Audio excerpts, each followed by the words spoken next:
मुल्क के दीगर शहरों की तरह पत्तोकी में भी मजलूम कश्मीरियों से इजहार यकजहती के लिए असिस्टेंट कमिश्नर पत्तोकी के ज़ेरे क़यादत, जिसमें तमाम सरकारी इदारे, रेस्क्यू 1122, टीचर्स, सिविल सोसाइटी, सियासी और समाजी मजहबी तंजीमों की जानब से रैली निकाली गई। यकजहती कश्मीर रैली का आगाज म्यूनसिपल कमेटी पत्तोकी से हुआ और शाहरा कायदे आजम पर लाहौर वाला अड्डा से होती हुई प्रेस क्लब पहुंचकर एहतमाम पजीर हुई। रैली के शुरका ने हाथों में बैनर्स उठा रखे थे जिन पर कश्मीर बनेगा पाकिस्तान के नारे दर्ज थे। 14 अगस्त को हमारी आज़ादी जो है उसको भी हमने कश्मीरियों के साथ यौम यकजहती के तौर पे मनाना है, और 15 अगस्त जो है जो हिंदुस्तान का यौम आज़ादी है उसको यौम स्याह के तौर पे मनाना है। रेस्क्यू 1122 भी इस चीज़ की मज़ामत करती है जो उनके ऊपर जुल्म हो रहा है, जो कश्मीरी बहनों के ऊपर, कश्मीरी बेटियों के ऊपर और कश्मीरी मजलूम लोगों के ऊपर जो जुल्म हो रहा है। शुरका का मजीद कहना था कि कश्मीर में भारतीय मुजालम की शदीद अल्फाज में मजम्मत करते हैं।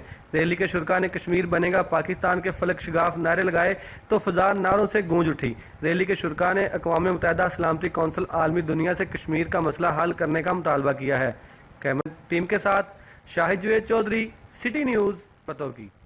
हम लाते हैं टॉप न्यूज, आपके फेवरेट टॉक शोज और अनलिमिटेड एंटरटेनमेंट सिर्फ यूट्यूब पर। अगर आपने अभी तक हमारा चैनल सब्सक्राइब नहीं किया तो अभी सब्सक्राइब करें और बेल आइकॉन को क्लिक करके हमारी लेटेस्ट वीडियोस के बारे में अपडेट जानें।